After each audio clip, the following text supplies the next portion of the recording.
Well, thank you for letting me be a part of this and allowing me the opportunity to present this training. Um, like Julia said, just a reminder, keep yourself on mute. If you do have direct questions, I would like to, if you could just keep track of your questions till the end.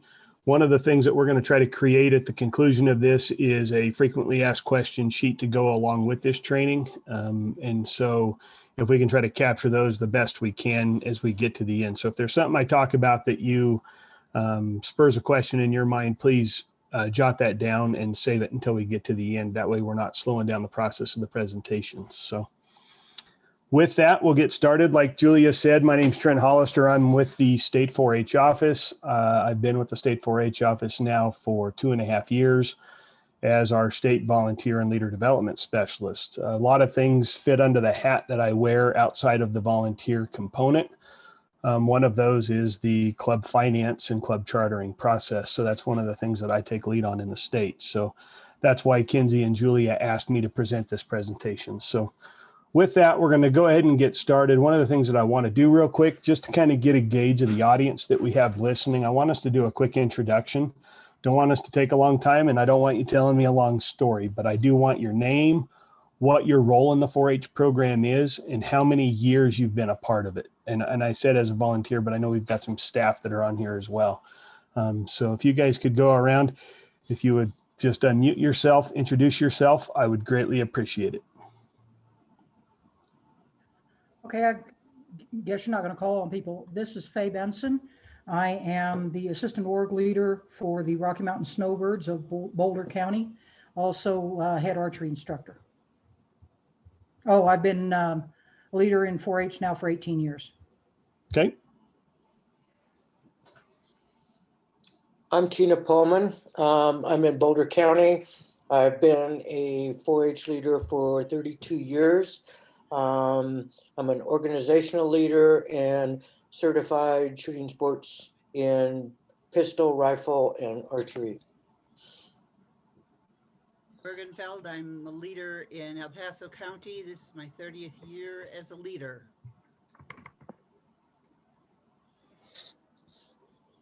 So my name's Erin, but I thought this was was for kids, but it looks like this is for volunteers. So we're probably not in the right call. We're going to drop.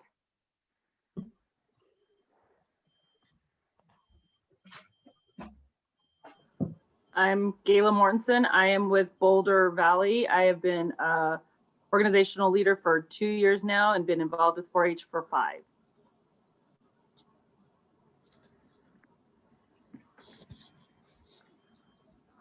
I'm Cindy Shepard. I've been a parent for 4-H for over 10 years and a leader for the Niwot Nifties for about 3 years in Boulder County.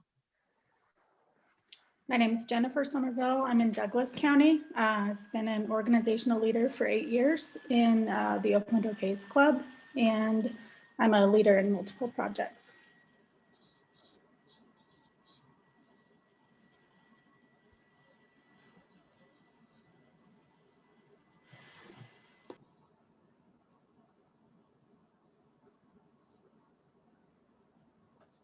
I'm Teresa Kirkham with Adams County, and I'm just a parent volunteer, and I've been with 4-H for over 30 years.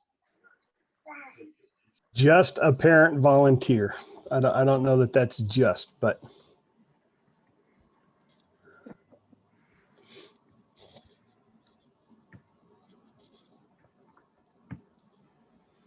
And if you're shy and don't want to speak, you can certainly put it in the chat.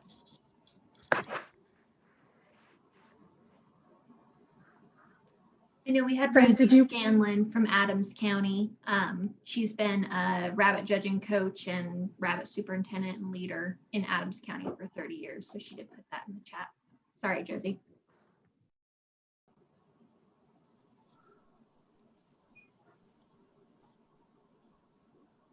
Okay. I don't know if you heard me the first time. I may have been muted. I'm Claire Shire from Boulder County. I've been a 4-H leader for 40 years.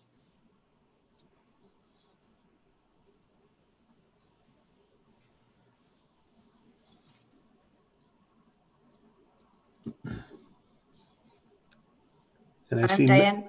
Oops, sorry. I'm Diana Sullenberger, and I am one of the 4-H agents in Jefferson County, and I've been with Colorado Extension about 1.5 years. I'm Josie Pukrap. I'm the other agent in Jeffco, and I'm here just shy of 2 years. My name's Diane Blocker. I'm with Firestar 4-H Club in Adams County, and I'm the food superintendent in Adams County. I am Lisa Wallace. I am the 4-H program assistant in Boulder County, and I have been a 4-H leader for about 25 years.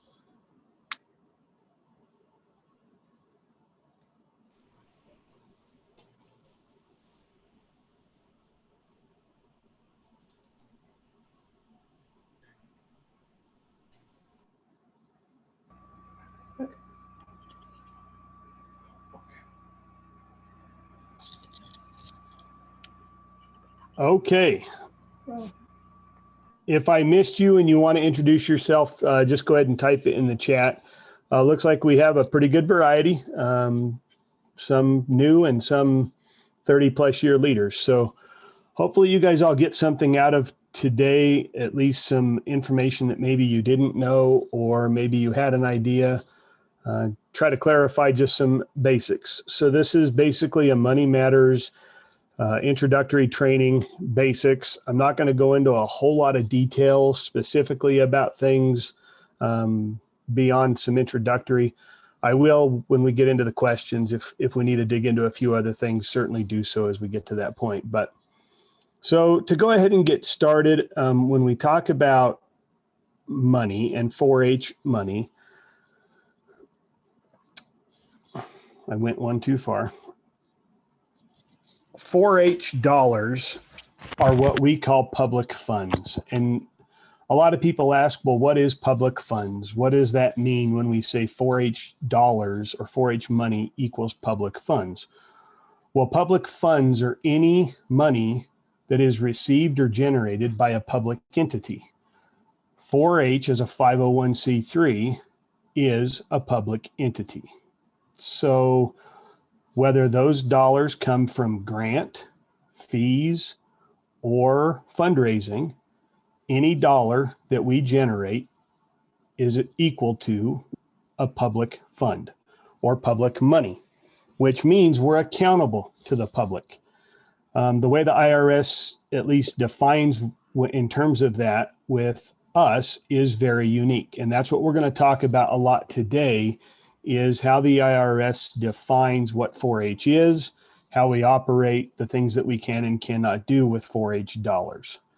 We're accountable to the public in the way we raise and spend money.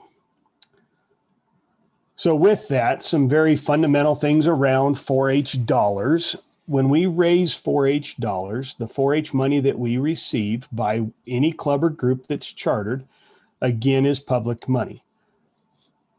Funds raised in the name of 4-H must be publicly accountable and must be for 4-H educational purpose. So what does public accountability mean? Well, to the IRS, public accountability it has two levels of accountability. There is what we call local accountability. So if you're talking about a 4-H club in a county, that 4-H club and the money they raise, they are accountable to the people within the community they raise money for.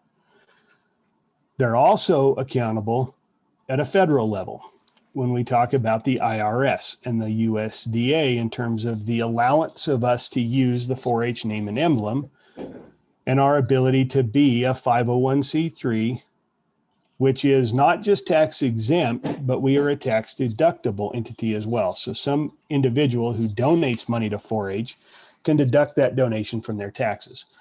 So we have some allowances that we can operate under, and there's some specific guidelines for which we can operate. And some of those are defined that we must use the 4-H funds for 4-H educational purposes. Well, what is an educational purpose? That's a broad definition, right? We're going to get into some of that a little bit later, but in general, if it's money that is going to help grow or teach specific 4-H lessons, 4-H money can be used to do so. all monies that we receive from 4-H fundraising programs, except those necessary to pay reasonable expenses. When we talk about reasonable expenses, you may have some operating expenses and things like that that you have to pay to operate. A 4-H club may have to pay for a meeting space, those kind of things. The idea to the IRS is that the money must be expended to further the 4-H educational program.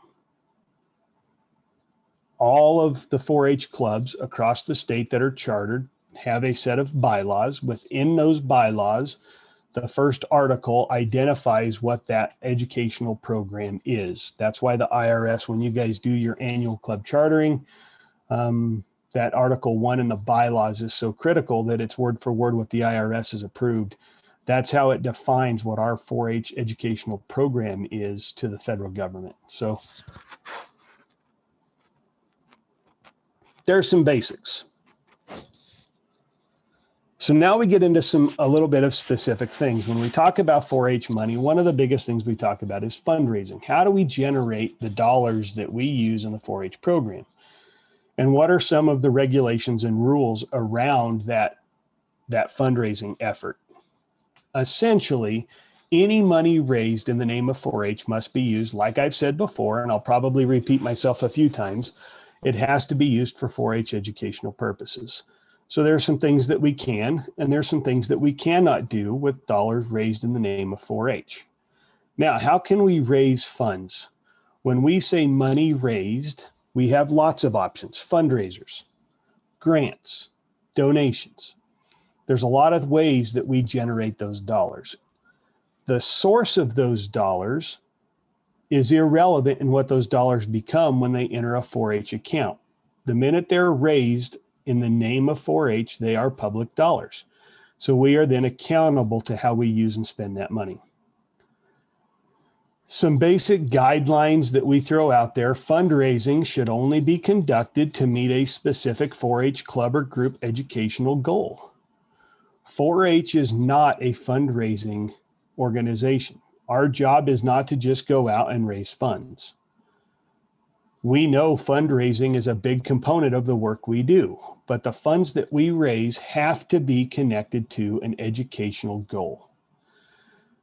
So that 4-H club that does that annual bake sale every year, what is the purpose of the dollars they raise? They have to have an educational goal to raise the money. The next part of that, any funds that we raise in the name of 4-H cannot be used for what is considered to be non-tax exempt purposes. Some examples, and this is just a few: a family that might be in need, memorial funds, even donation to another organization. Those are all not acceptable ways that we can spend 4-H dollars. They don't fit the educational goal of the 4-H program. So 4-H clubs and groups cannot make financial donations to any other organization. Money we raise is to build our own financial well-being, to support the educational goal or that learning agenda for member growth.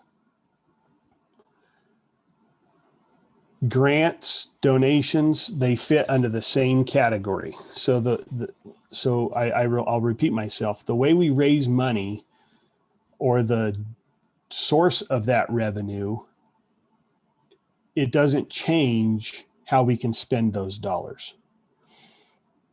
Spending: 4-H funds raised should be spent in the same year it was raised. We're a nonprofit. We have some exceptions around that and some stipulations, and we'll talk about that here in a minute. But in general, just the general rule of thumb: if you raise dollars, you should spend those dollars.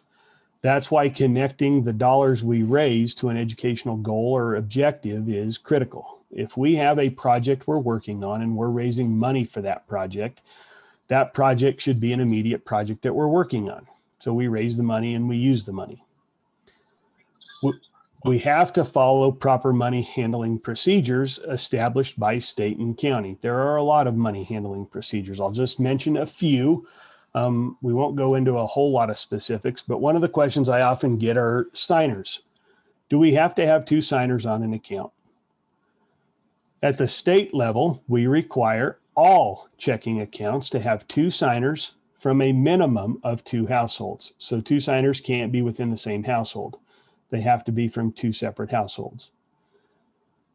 Counties can have additional rules on top of that. They can require 2 adult signers, 1 member signer. The counties can extend what that policy looks like. So depending on what county you're in, you have to communicate with that county staff as to what those expectations are.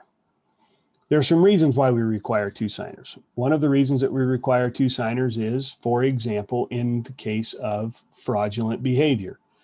If we have one individual who's fraudulently using an account, we want to have the ability to access that account and to move funds, freeze the account, and do the things that we need to do. And if we had 2 signers within the same household, that makes it awful challenging at times, right? There's a second reason. We want to make sure that those dollars are being managed from an accountability standpoint. The best way we can make sure that that's happening is to ensure that we have at least 2 people that have eyes or access to the account. That does not mean that our policy says that we require 2 people to sign a check. That is not what our policy says. Our policy says 2 signers on an account. We cannot stipulate how many people sign a check. A lot of banks that we operate under and with, they never verify or check that 2 signers are on a check before they clear a check anyway. So we're not going to go down that path, but we do require 2 signers on an account.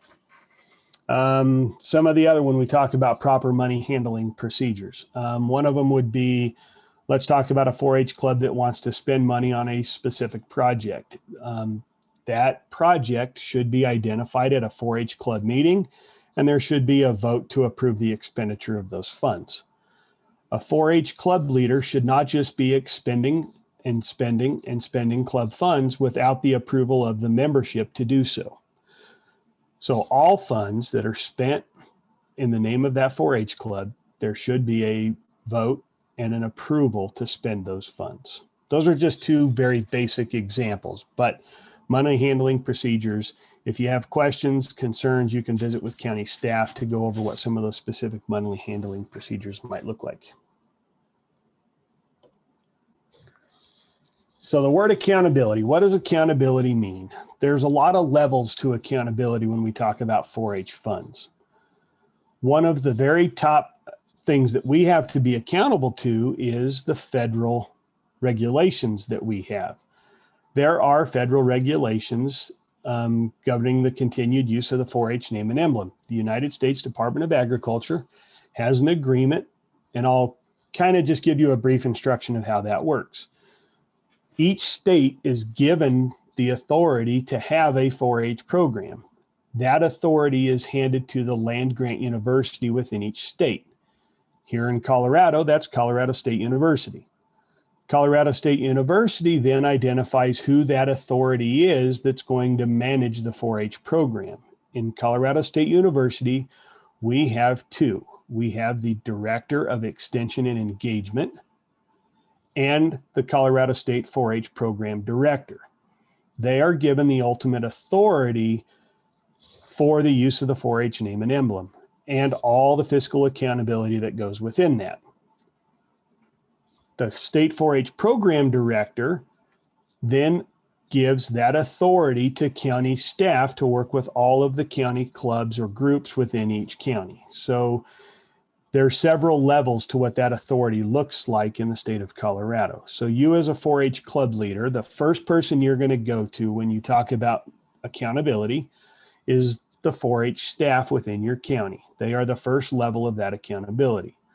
The second level would be the State 4-H Program Director, and then the Director of Extension and Engagement, then the President of the university, and then the United States Department of Ag. So there are several levels to that accountability.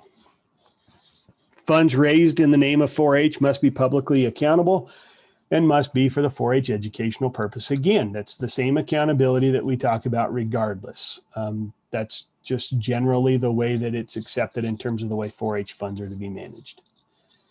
At the state level, the Director of Extension and the State 4-H Youth Development Program Director, they are responsible for authorizing and monitoring the use of the name and emblem, which includes the charter and renewal process. The charter and renewal process is the way that we verify to the USDA that we have fiscal accountability. It includes the educational programs and financial accountability as well. So not just fiscal, but we also talk about the educational programs that you guys are putting on, right? That's just basic accountability in terms of the way that it's done. At the county level, the 4-H Youth Development Agent is responsible for and monitoring the use of the 4-H name and emblem at the county level. It includes both educational programs and fiscal accountability, just like our state 4-H program director. It's the same type of authority. It's just the way that we levy out that accountability as we go down the food chain.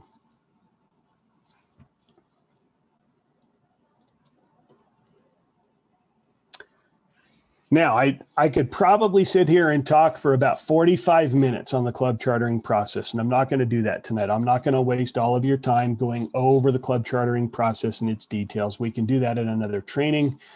But I did want to talk about how that club chartering ties to accountability and why Colorado has the process that it has in place.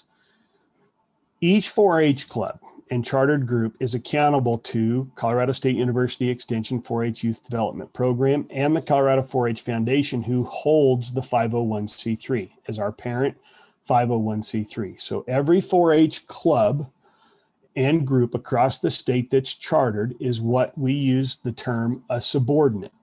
They are a subordinate to the Colorado 4-H Foundation. So there's a level of accountability. So when we do all of the annual IRS filings for all the 4-H clubs, that is done under the Colorado 4-H Foundation.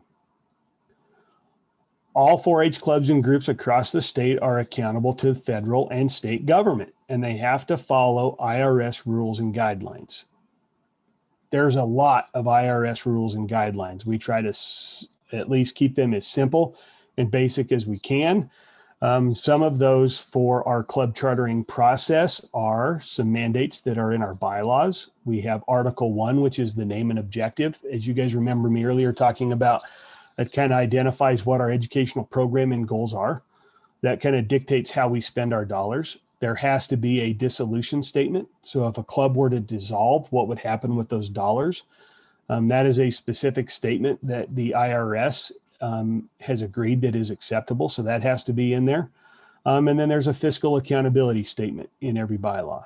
Those are three things that have to be in every 4-H club or group's bylaws in order to be chartered, to be able to raise and use money and to be able to put on the 4-H program in the state of Colorado.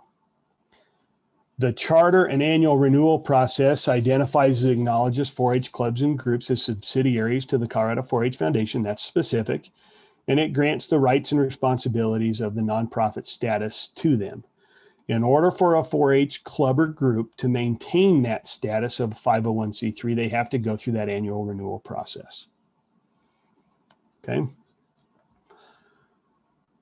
I know there's a lot to it in terms of financial, in terms of money matter components. There are a couple key components to the annual club charter process that are key. One of them is the financial report. In addition to copies of any bank statement that is tied to that entity that they have in terms of whether they have a checking account, a savings account, or otherwise. And then the annual review that goes along with those. And that's verifying several things, the EIN, bank balances, signers, those kind of information, in addition to what's on the financial report. So that's what's tied to the fiscal accountability. All 4-H clubs and groups across the state of Colorado have to complete the annual chartering process in order to keep the chartered status. That's a requirement. Colorado will not accept a 4-H club that does not complete that process. So a 4-H club has to complete it.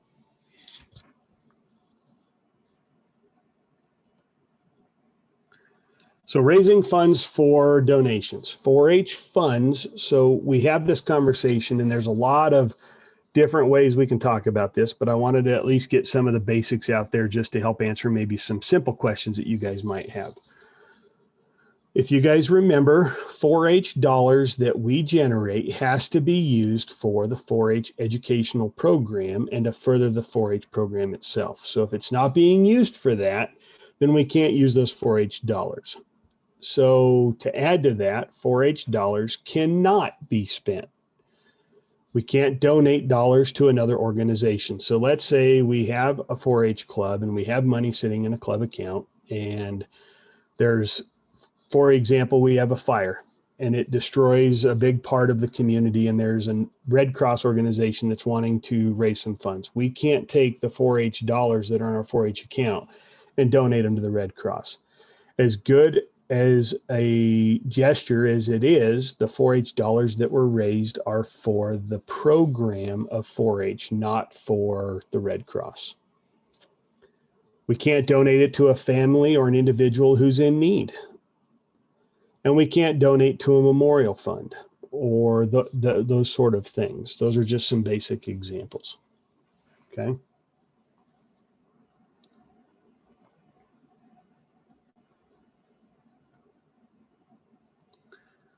So the last part of accountability is when we talk about those 4-H dollars. So, you know, we mentioned that any money we raise in a year, the goal or the intent should be that those funds are spent in a year. Is that always the case? Well, the answer is no, that's not always the case. There are some exceptions around it, and there are some things that are contingencies that we all know. We've been through the COVID pandemic. There might have been a lot of dollars raised at the end of 19 and the start of 2020, and then we stopped all face-to-face programs. So clubs may have an excess amount of dollars sitting in their account because they weren't able to spend them on programs in 2020. So we do have some policies and some regulations around excess dollars. And what does that mean? Excess funds. So what are excess funds? Before we talk about what that means, let's talk about what excess funds actually are. Essentially, excess funds are any dollars that exceed 2 years of their average operating expenses. So the IRS has this really long formula, and it's in the fact sheets that's going to be shared with you guys, that takes into account a 5-year average and a 5-year average of what those annual expenditures are. The IRS defines excess funds as anything that exceeds 2 years of that average operating, or $1,000, whichever is greater. So if a club doesn't have hardly any expenses and they're sitting on $1,000 and they may only have $40 or $50 worth of expenses a year, that club would be identified as having excess funds.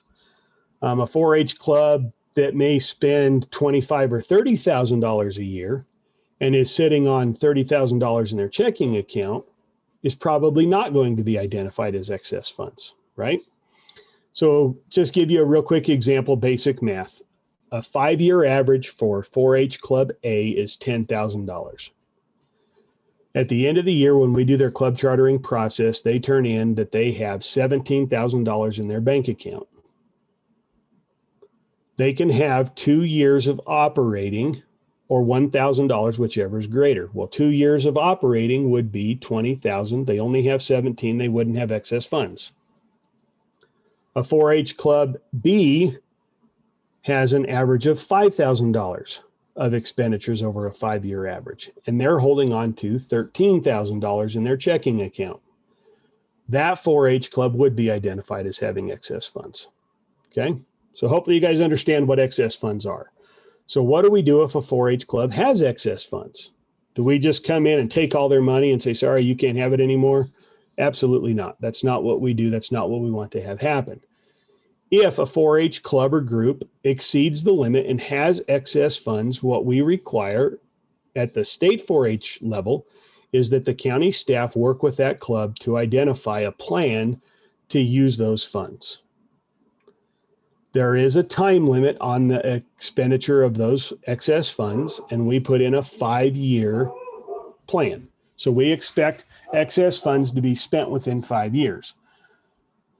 We have some 4-H clubs, for example, that are a trip-based program. Let's say they plan a Washington focus trip to Washington, D.C., and they travel every 3 years. Well, every couple of years, they're doing nothing but fundraising, and then the third year they spend it.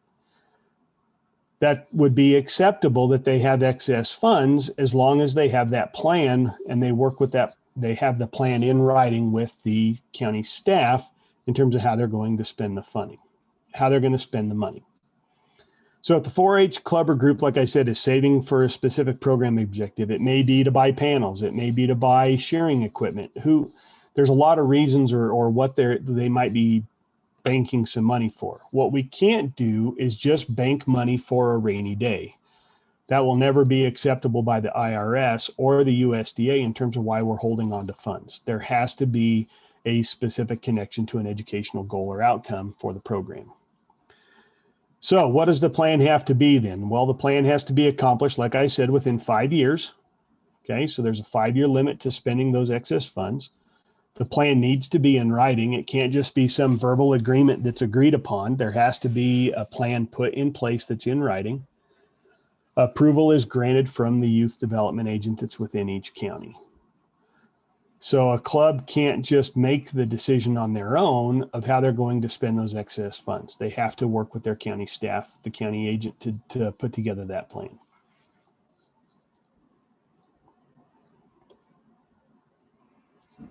So real quick, before I have you ask questions, we've talked about a few things in general, everything from what 4-H money is to that big word of accountability, to a few things like club chartering and as well excess funds. I know this is a pretty basic deal in terms of just introducing you to a few things.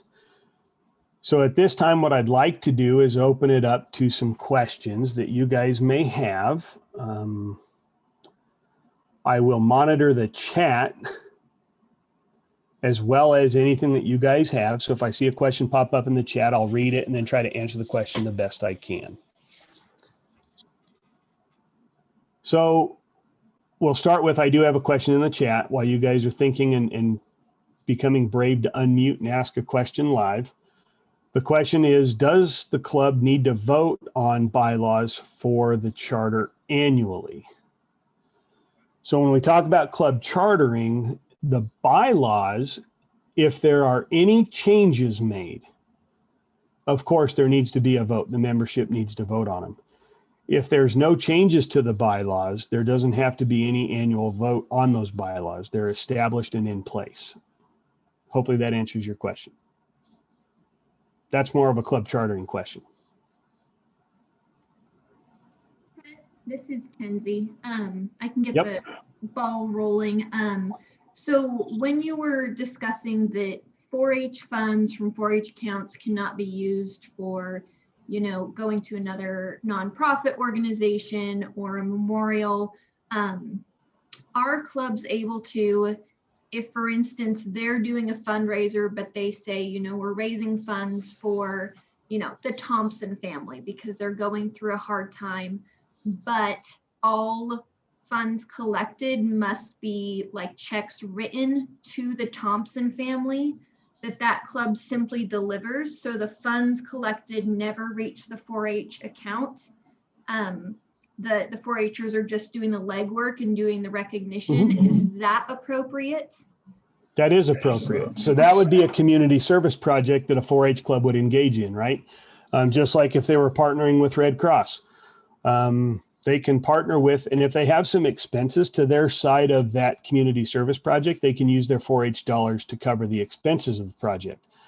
But any proceeds need to be made payable to the Thompson Memorial Fund or Red Cross so that the money is not being raised in the name of 4-H. Thank you. Yep. One of the questions that I got prior to today was, is there any issues virtually regarding finances? We talk about a lot of things, and especially in the COVID environment, we do a lot of things virtually. Probably, you know, that I haven't really considered a lot of that specifically, but one of the things that I would encourage when we talk about virtual and having conversations with things being recorded or the potential, I would minimize maybe the sharing of account numbers and that sort of thing in a virtual platform. it's perfectly fine to share balances and that sort of thing. The reality is every 4-H club across the state of Colorado is accountable to the public. And if the public wants to know how much money is in a specific 4-H club, the 4-H club is entitled and required to share. So everything we have is public information. We can't hide it from them. So I don't think sharing that kind of stuff in a virtual environment is inappropriate, but I would be cautious on sharing account information if you're having a virtual meeting. That's probably the biggest thing that I would share. A couple other chat questions.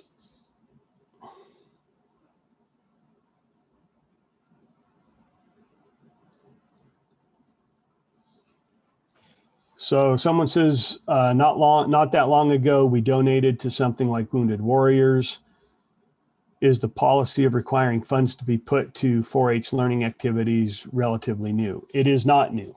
That has been in place since the IRS has approved 4-H to be a 501c3. So that's going all the way back to when National 4-H had the parent. I would say probably 7 years ago is when the IRS took the parent from the National 4-H and then gave it to each state to determine in their state how they would put that process together. But even before then, that was a policy that was in place. It maybe had been misunderstood, and there may have been a lot of things allowed in the past.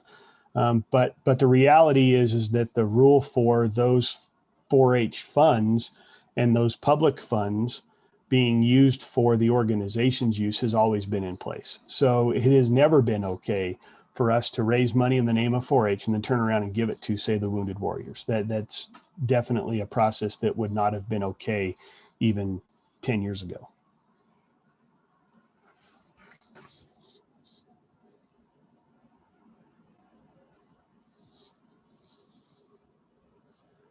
So one of the questions, will there be a recording of this to review? Yes, they are recording this presentation.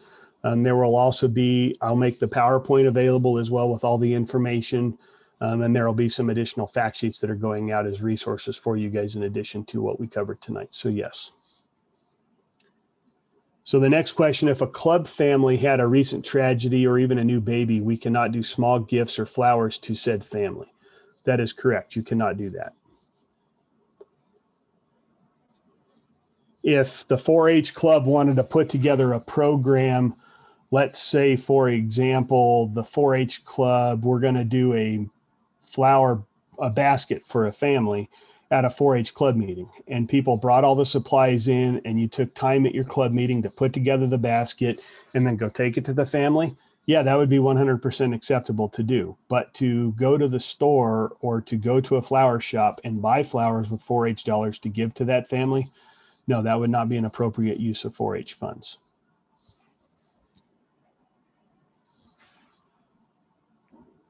So Trent, we have Tina has her hand up. So Tina, if you want to unmute, go ahead. My question is, what is, if we do community service stuff, are we allowed to go out and buy a few things so we can deliver things to the community? I'll give an example. In the past, we've done little Easter baskets. The kids decorated them. We filled them with trinkets and candy and took them to nursing homes and handed them out. Are we allowed to purchase that type of things for a community service to that extent?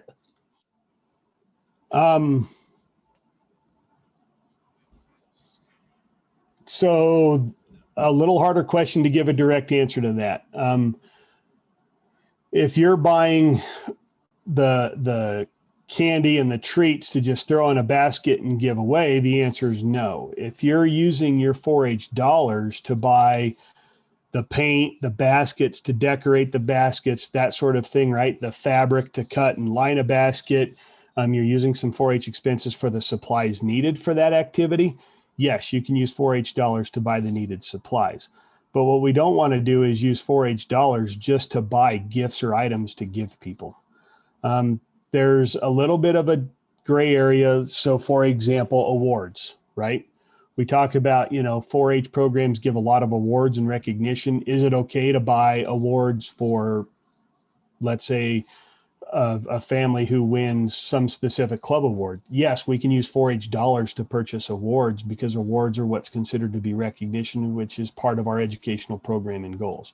It's part of the essential elements, right? So in this particular example, Tina, that you gave, I think you could use 4-H dollars to buy supplies that you need to make that happen. What you shouldn't be using 4-H dollars for is to buy, I'll give a specific example, the candy to fill all the baskets and give away. You can have your community service project and open it up and say, any family that wants to bring some candy to add to these baskets, please bring items that we can fill the baskets with. And we're going to use our 4-H club meeting to put the baskets together. You can use 4-H funds to buy the supplies needed for that activity. Thank you. Mm-hmm. Right. Can we just ask for clarification on that? Because that's a pretty significant project in our county. Correct. And that the community service activity is actually the meeting with the residents and being engaged with them. And so we're talking like 3 or 4 pieces of candy per little basket. And so I feel like it's not as significant of an entire big Easter or spring basket put together. It's a significant amount of it's such a small amount for such a interactive project that the kids get to actually interact with the elderly. Does that make sense? Well, it makes sense. I don't think it changes what we can or cannot use the 4-H dollars for. Here's the thing. When you talk about working with specific projects like that or things that are, you can always get approval for the use of 4-H funds by communicating with the state 4-H director and getting authority to do so. And I think if there's a green light, for example, in this specific case, if you're putting a few pieces of candy, if the state 4-H director gives you the authority to do so, I think you're fine. But I would not do that without that approval, right?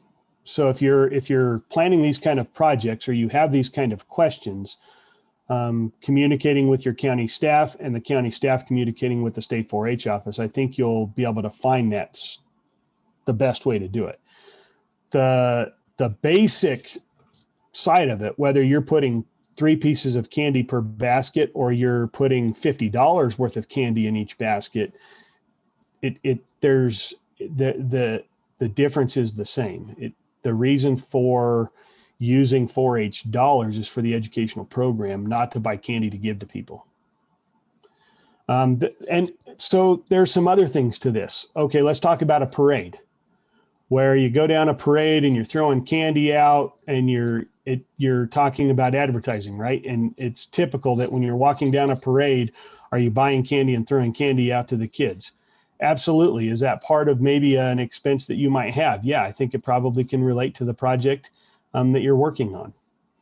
And I'm not necessarily saying, and I think Brenda, you were the one that asked the question, would I say that you cannot purchase candy to put in a basket? Ultimately, I'm not saying no. I'm just saying in general, the policy for that would be no, but there might be a reason for it. And the state 4-H program might give you the authority to do so.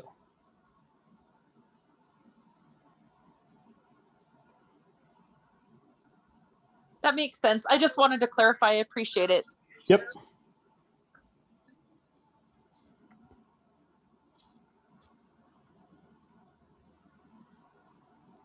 Tina, yeah. Sorry, Trent, go ahead. I got one more question. What about use of 4-H funds to purchase like club shirts, that kind of thing? It's actually going to be the kids, but yeah, club shirts, club banners, things like that, that would be an appropriate use of 4-H dollars. So it's part of that belonging, right? When we talk about essential elements, 4-H kids feel a sense of pride and belonging to the club when they get to walk around and I'm wearing my state 4-H shirt for the state 4-H advisory. That would be an appropriate way to spend 4-H dollars.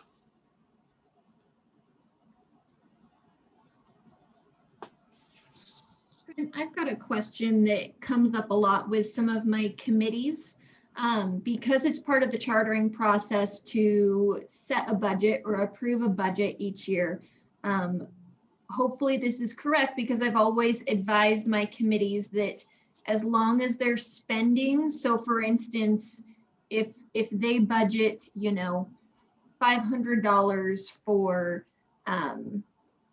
awards, recognition, or something like that, as long as their spending is within that budgeted amount, it doesn't necessarily have to be approved at the meeting to, you know, spend $200 on, you know, ribbons or something like that. If it goes above the budgeted amount, that's when it would have to be brought to the committee to be approved. Am I correct in that, or am I off base? So that a little bit of a gray area in terms of how we talk about that. So it depends on how the budget is presented and what's in place in the budget. If you're talking about an annual awards program and not just any random award, yeah, they probably could do that and have that budget set up that way. But if you're talking about just in general throughout the year, random awards, no, just because their budget says 500, they need to have some sort of a approval to spend $200 on this specific award, right? So it just depends. Each group's a little bit different in how they operate. And that's where we rely on county staff who have relationships with all of these local groups within your county. If you understand how they operate, if their budget is that specific, yeah, when they approve the budget, they're approving an expenditure up to that amount for that specific project. If it's project related in terms of that way that budget's put together.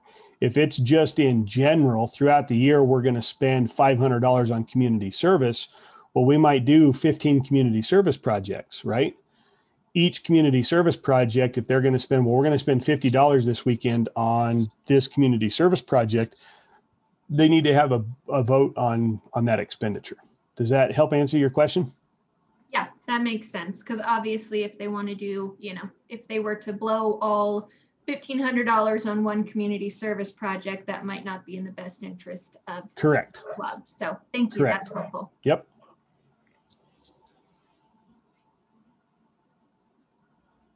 So when you brought up another thing that I want to mention, budgets, right? We talk about that approved budget.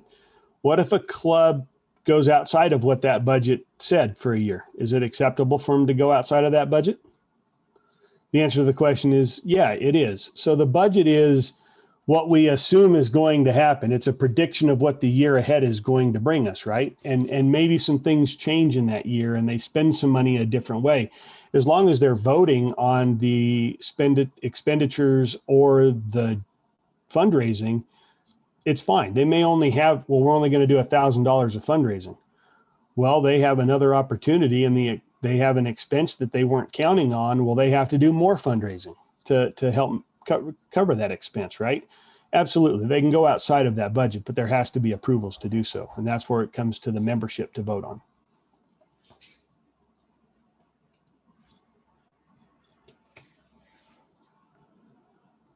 Any other questions? Don't be hesitant. How about another one? Okay. What kind of things can we use 4-H funds for towards community service? I mean, what if we can't give something to someone, what kind of things can we spend money on for community service then?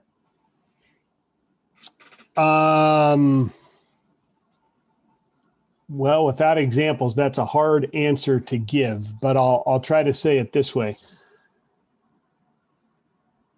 If part of your community service project, let's talk about the basket idea, right? Any expenses that the 4-H club has in assembling and putting together the baskets themselves, as long as it's part of the project, right, where the kids are getting together and putting the baskets together, buying the paint, doing the kind of thing that they're using to decorate, you're buying fabric, ribbons, however you're going to decorate it is, can you spend 4-H dollars on that? The answer, yes, you can. And you then can give that away to people. an example on the other side is just going to a local, let's say there's a local lavender shop and they have a basket. You go in and buy the basket, and then you turn around and just give that to somebody in a community service project. No, we probably don't want to support that specifically. That would be like buying memorial flowers or giving a memorial fund money. But I think as long as there's, so I'll say it this way, if you're spending the 4-H dollars on supplies and needed resources to make the community service project happen, it's probably appropriate to spend your 4-H dollars on those supplies. Let's say you're getting together a big group and you're doing something and it's in the wintertime and you want to put a pot of hot chocolate on and you buy the supplies for hot chocolate. Is that acceptable? Absolutely. 100% acceptable. Does that answer your question, Tina? I'm sorry, without a specific example, it's hard to really give you an answer on that, but.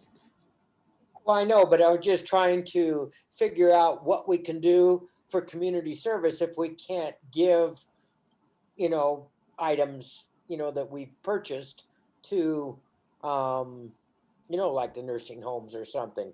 So if you're saying that part of it is, but the candy isn't, well, that's still part of the basket. Granted, it's not something we made, but it was, you know, I'm just trying to get some examples so we know how we can go forward with community service projects. Well, absolutely. So consider it this way. Supplies, items that are needed to fulfill and put the project together are probably going to be approved expenditures.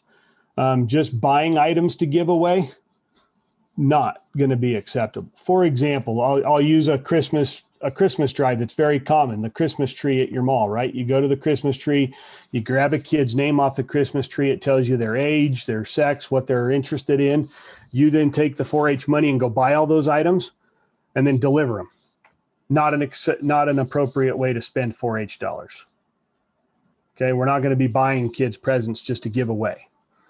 Now let's talk about that same community service project. Can a 4-H club participate in that? Absolutely. You put out a message that says we've got 3 Christmas boxes anonymous that we're going to do. Here are the ages. Here's the things that they want. If the families want to bring items to the club meeting that we can put in a box, we're going to use 4-H dollars to buy the box, the wrapping paper, the things to put it all together, right? That's what you can spend your 4-H dollars on. And then you can give that anonymous box, deliver it to the tree with the kids' information in it. Food drive, same example. No, we're not going to use 4-H dollars to go to the grocery store and buy a whole bunch of food to give away for a food drive. The 4-H club can participate in a food drive, and if they have resources or expenses in putting together collection boxes and things like that to actually do the event, but then you're opening it up to let families and other community members just bring food items in to give away, yeah, we can do that. But we're not going to use 4-H dollars just to go buy a bunch of canned food and give away. Okay. Jennifer has another good example in the chat about if they're cleaning up like a community member's yard and they might buy some flowers or yard things to help fix up either along the process or after cleaning. How would you respond to that? Yeah, I would say so. One of your community service project might to be doing that, where you go and fix up a yard and rake leaves and clean things, and they've got a flower bed that you want to plant some flowers in. Can you buy the flowers that are going to go in that flower bed? Yeah, you can use 4-H dollars to do that. Those are part of the supplies to make that project happen.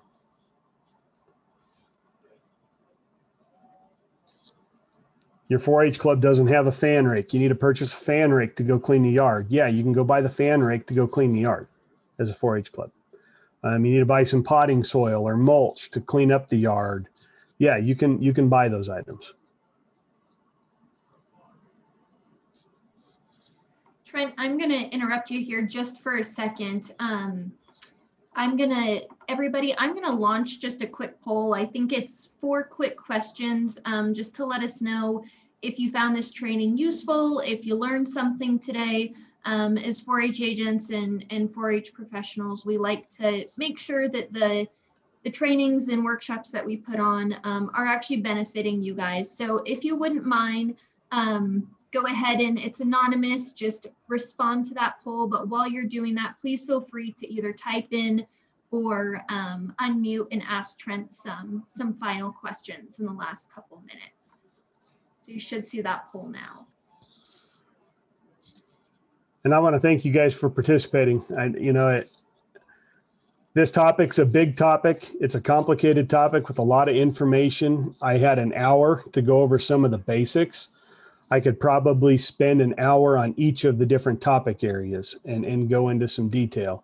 So I appreciate you listening to me talk just in general about a few things, and I really appreciate you guys asking questions. Good poll. I wish we could add some notes.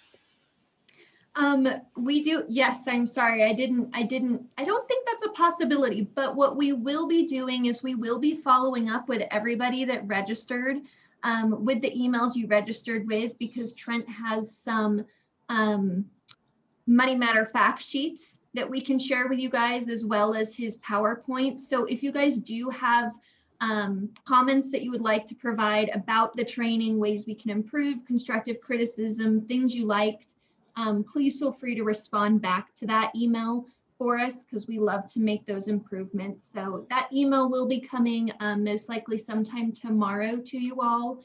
And again, as Trent said, thank you all for hopping on this one. I know it's not a shiny, sparkly, exciting training necessarily, but it is very important. So huge kudos to you guys for popping on, and another huge thank you to Trent for donating his evening to us all tonight to teach us. I know I'm happy to get the refreshers as well, and I know there's several other agents on.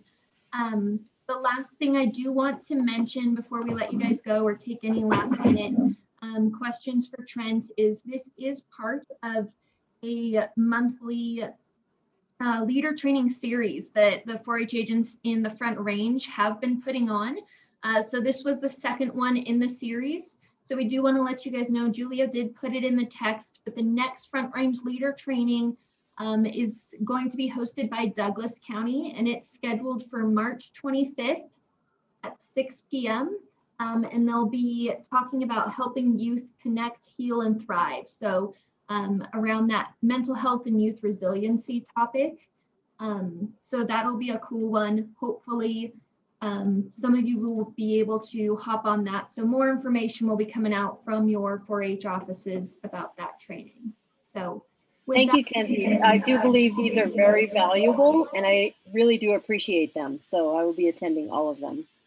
Thank you, Linda. That's awesome to hear. So with that, before we say goodbye to you guys and goodbye to Trent, I do want to leave just another minute for any further comments or questions that we have tonight. And I would throw out one last thing too. If you guys have questions that you didn't ask tonight, please email them to Kenzie or Julia. We're going to try to capture and put together a frequently asked questions fact sheet to go along with this presentation. So the more general questions that I can provide a specific answer to would be very helpful to go along with this training. So if you have some questions, don't hesitate. And you don't hesitate to contact me either. I'm more than happy to answer questions and provide whatever I can.